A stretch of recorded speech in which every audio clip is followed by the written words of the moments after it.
Good morning बच्चों।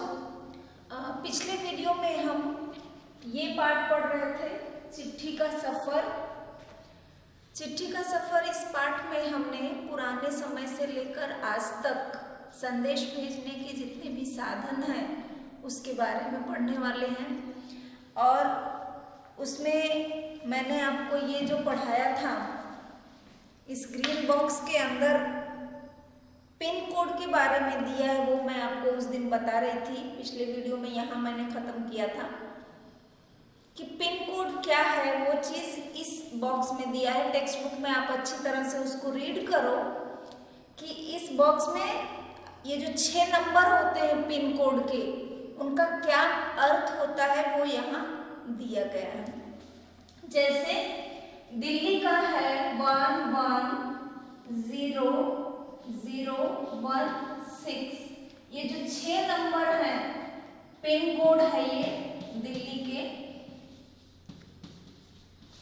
उस जगह का जो इस पत्र पे लिखा हुआ है। अब इनका क्या अर्थ होता है वो यहाँ एक्सप्लेन किया है। सबसे पहले स्थान पर दिया गया जो अंक है 1, ये 5 राज्यों में लागू होता है। नाम दिया है दिल्ली, हरियाणा, हिमाचल प्रदेश, पंजाब और जम्मू कश्मीर का जो पिन कोड है वो 1 से स्टार्ट होता है। ऐसे ही हर राज्य के पिन कोड अलग नंबर से स्टार्ट होते हैं, यानी पहला नंबर देखते ही हमको ये पता चल जाएगा कि ये किस स्टेट में है, किस स्टेट का ये पिन कोड नंबर है। और फिर दिया है अगले 2 नंबर, यह तय करते हैं कि ये दिल्ली यानी हमारे देश की राष्ट्रीय राजधानी है। उस राजधानी के राजधानी क्षेत्र, राष्ट्रीय क्षेत्र का ये इसको दर्शाता है कि ये नंबर दिल्ली जो हमारे देश की राजधानी है उसके उप क्षेत्र का नंबर है। और ये लास्ट के जो 3 नंबर हैं वो जैसे हेड पोस्ट ऑफिस होता है वहाँ का नंबर है 1। अब ये तीनों नंबर के लिए ये दिया है कि वो दिल्ली में पहुंचने के बाद आपका पत्र किस डाकखाने में जाने वाला है, डाकखाने का जो पता दिया गया है उसके अगले 3 अंक यानी 016 दिल्ली उप क्षेत्र के ऐसे डाकघर का कोड है जहां से डाक बांटी जानी है। यानी आपका पत्र कहाँ से डिस्ट्रीब्यूट होगा, ये उस डाकखाने का, पोस्ट ऑफिस का कोड नंबर है। तो ठीक उसी तरह जैसे आप अपना नांदेड़ का देख लो और उसको समझ के लो कि लास्ट के जो 3 नंबर होते हैं वही बदलते हैं, पहले के नंबर सेम होते हैं। यानी महाराष्ट्र का पिन कोड, उसके बाद एरिया का, और फिर जो लास्ट के 3 नंबर होते हैं वो हेड पोस्ट ऑफिस और छोटा पोस्ट ऑफिस जहां से आपके घर तक चिट्ठी पहुंचती है वहां का कोड नंबर होता है। ठीक, तो इस पिन कोड के बारे में आपने पढ़ा कि पत्र लिखने में और उसको सही जगह तक पहुंचाने में पिन कोड का बड़ा अहम रोल होता है। इस पिन कोड का आविष्कार 15 अगस्त 1972 में हुआ। और इसके पहले ऐसा दिया है कि जो मैंने पिछले वीडियो में आपको कहा कि गांधी जी को पत्र जब लिखे गए उसमें पिन कोड का इस्तेमाल इसलिए नहीं किया गया क्योंकि पिन कोड का आविष्कार ही 1972 में हुआ और गांधी जी को पत्र जाहिर है इसके पहले लिखे गए थे, इसलिए पिन कोड तब था ही नहीं। फर्क सिर्फ पिन कोड का ही नहीं है, समय के साथ डाक सेवाओं में निरंतर बदलाव और विकास भी हुआ है। यानी समय समय पर डाक सेवाओं में निरंतर परिवर्तन हुआ है और टेक्निक में बदलाव भी आया है। अब हम संदेश भेजने के तरह तरह के माध्यमों के बारे में इस पाठ में पढ़ने वाले हैं। जैसे कि आपने सुना होगा कि कबूतर संदेश पहुंचाते थे राजा महाराजाओं के ज़माने में। तो यहाँ दिया है कि बहुत पुराने समय में कबूतरों के द्वारा संदेश भेजे जाते थे। जब संदेशवाहक कबूतरों की बात हो रही है तो उन इंसानों की बात कैसे न हो जो ऐसे समय में डाक पहुंचाने का काम करते रहे जब संचार और परिवहन के साधन बेहद सीमित थे, बिल्कुल लिमिटेड साधन थे। कोई जरिया नहीं था। हम बात कर रहे हैं उन हरकारों की जो पैदल ही आम आदमी तक चिट्ठी पत्री पहुंचाने का काम करते थे। राजा महाराजाओं के पास घुड़सवार हरकारे हुआ करते थे। हरकारा एक शब्द है, क्या नाम है? हरकारा। हरकारा यानी जो संदेश पहुंचाने, ले आने, ले जाने वाला एक व्यक्ति होता है, उसको कहते हैं। बहुत समय पहले तो कबूतरों की बात हो रही है कि कबूतर संदेश पहुंचाते थे, चिट्ठी उनके गले में डाल दी जाती थी और वो ले जाते थे। तो विश्वास तो नहीं होता कि सचमुच ऐसा पॉसिबल होता है, लेकिन आपने देखा होगा पुरानी फिल्मों में, सीरियलों में या पुरानी कहानियों में कि ऐसा होता है। लेकिन उसके बाद राजा महाराजाओं के समय में हर राजा के पास एक घुड़सवार हरकारा होता था, तेज घोड़ा चलाने वाला, जो जल्दी से एक राज्य से दूसरे राज्य में संदेश पहुंचाने का काम करता था, उसको हरकारा कहते। और आम लोग, जो आम जनता है, उनके पास पैदल चलकर ही संदेश पहुंचाने वाले लोग हुआ करते थे, जिनको हरकारे कहते हैं। पुरानी फिल्मों में ऐसा देखा है कि उनके पास एक लाठी होती है, एक लकड़ी, जिसके ऊपर घुंघरू बंधे होते हैं। वो ऐसे ठक ठक करके चलता है कि घुंघरू की आवाज आती है कि लोगों को, जैसे पोस्टमैन आता है तो साइकिल की घंटी से मैं अपने समय की बात बता रही हूँ कि गांव में अगर साइकिल की घंटी बजाता हुआ पोस्टमैन आता था तो लोग समझ जाते थे कि कोई संदेश आया है, पोस्टमैन आया है। ठीक उसी तरह वो हरकारों के पास जो लाठी होती थी उसमें घुंघरू बंधा होता था, उस घुंघरू की आवाज से समझ जाता था कि किसी का तो संदेश आया है। और राजा महाराजाओं के पास तेज घोड़े पर जाने वाले, जल्दी संदेश पहुंचाने वाले हरकारे हुआ करते थे। हरकारों को न सिर्फ हर तरह की जगहों पर पहुंचना होता था, बल्कि डाक की सुरक्षा भी करनी होती थी। डाकू, लुटेरों या जंगली जानवरों की चपेट में आने का डर हमेशा बना रहता था। जो हरकारे होते थे इतना आसान नहीं था उनके लिए। जो पैदल वाले हरकारे होते थे उन्हें तो कई कई दिनों तक, 2-4 दिनों तक सफ़र करना पड़ता था।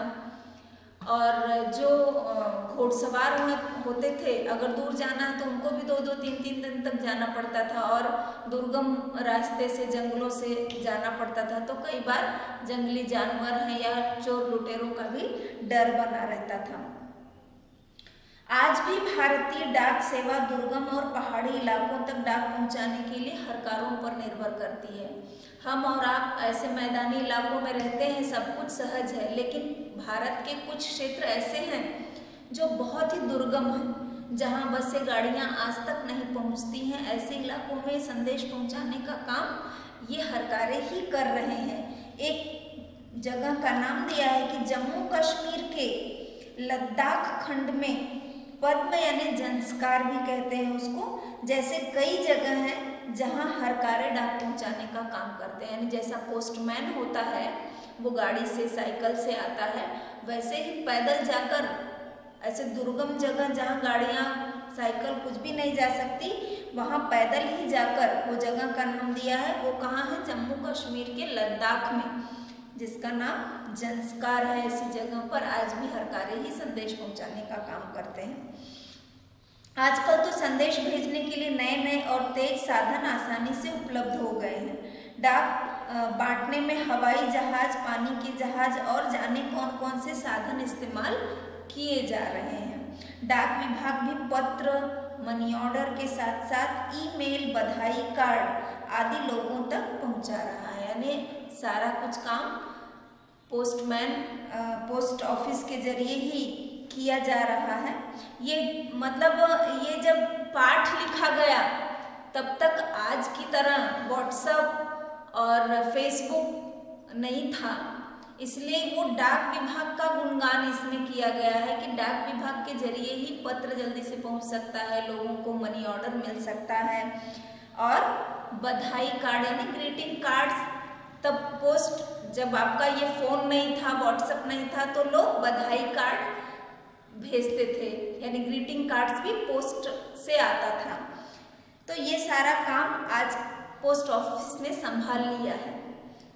और कबूतरों की उड़ान से लेकर हवाई डाक सेवाओं तक का सफ़र दिलचस्प करने वाला इंटरेस्टिंग सफ़र है। अगर आप पढ़ते हो कबूतरों से लेकर आज तक संदेश पहुंचाने का कैसे किस तरह से डेवलप हुआ है हमारा ये काम, यह सोचकर आश्चर्य होता है कि कबूतर जैसा पक्षी संदेशवाहक भी हो सकता है। कबूतर की कई प्रजातियां होती हैं और ये सभी संदेश लाने ले जाने का काम नहीं कर सकती हैं। प्रजातियां यानी कई नस्ल होती हैं, जैसे आपने एनिमल्स में जानवरों में पढ़ा होगा कि जैसे कुत्तों की अलग अलग नस्लें होती हैं, घोड़ों की होती हैं, तो उसी तरह से कबूतरों की कह रहे हैं कि सारे कबूतर संदेश पहुंचाने में परफेक्ट होते हैं, ऐसा नहीं होता है। गिरहबाज या हुमर यह प्रजाति जिसे प्रशिक्षित करके डाक संदेश भेजने के काम में लाया जाता है। यानी हुमर ऐसी एक प्रजाति है कबूतरों की जो उड़ने में बहुत प्रशिक्षित अगर उनको कर दिया जाए, उनको ट्रेंड कर दिया जाए तो वो बहुत ही अच्छी तरह से काम कर पाते हैं। आखिर कबूतर अपना रास्ता ढूंढ कैसे लेते हैं? आपके सामने एक सवाल होगा कि कबूतरों को रास्ता ढूंढने में कोई परेशानी तो नहीं होती होगी, उन्हें कैसे पता चलता है कि ये पत्र पहुंचाना है, तो रास्ता तो नहीं भटक जाते हैं? तो उसके लिए यहाँ लेखक कह रहे हैं कि उन प्रवासी पक्षियों के बारे में सोचो और पता करो कि वे कैसे सैकड़ों मील का रास्ता और सही जगह तय कर पाते हैं। प्रवासी पक्षी मतलब ऐसे पक्षियों के बारे में आपने पढ़ा होगा कि जब जो बर्फीली पहाड़ी क्षेत्रों में रहते हैं, जब बर्फ वहाँ बहुत पड़ने लगती है तो वो क्या करते हैं, वहाँ से पलायन कर जाते हैं, सारे ग्रुप में उड़ आते हैं और ऐसी जगह पर चले जाते हैं जो उनके लिए अनुकूल होता है, जहाँ वो अच्छी तरह से रह पाते हैं। फिर जैसे ही मौसम बदलता है वो वापस अपने देश को चले जाते हैं, उनको कहते हैं प्रवासी पक्षी। जैसे फ्लैमिंगोज हैं, गुजरात में कच्छ में हमने देखा था, इतने फ्लैमिंगोज हैं, वो विदेशों से आते हैं, दूसरी जगहों से, पहाड़ी जहाँ बर्फ बहुत पड़ती वहाँ से आते हैं और फिर सीजन खत्म हो गया कि वापस चले जाते हैं, तो उनको प्रवासी पक्षी कहते हैं। वो कैसे रास्ता ढूंढ लेते हैं? इस लेसन में उनको कैसे पता चलता है? यानी पक्षी जितने भी होते हैं वो बड़े होशियार होते हैं, बड़े समझदार होते हैं, उन्हें रास्ता ढूंढने में कोई दिक्कत नहीं होती है। तो इसी तरह से कबूतर भी अपना रास्ता ढूंढ ही लेते हैं। इसके बाद यहाँ ब्लू कलर के बॉक्स में एक बहुत ही सुंदर इंफॉर्मेशन आपको दी गई है कि आपको लगता होगा कि कबूतर वो तो बहुत प्राचीन काल की बात हो गई। कबूतर आजकल कौन संदेश भेजता है कबूतर के माध्यम से? जब फोन में एक बटन क्लिक करते ही संदेश पहुंच जा रहा है, तो कबूतरों का इस्तेमाल क्या आज भी हो रहा है?